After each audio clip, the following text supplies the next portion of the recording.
Welcome to the Slop Temple. We pray this video helps. You're starting with a ready pen. Confirm battery or charge it now so you won't interrupt your flow.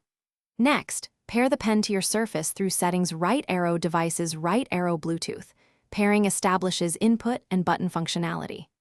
Once done, open the Surface app to enable pressure sensitivity and map the top button. That's why you set this up first.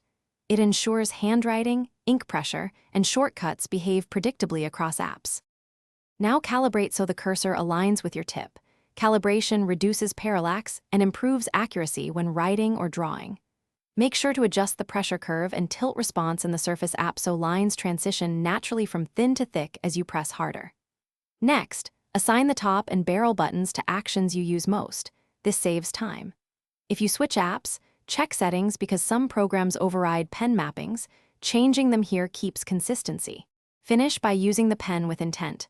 Practice strokes and shortcuts in a Notes app to internalize pressure and button behavior.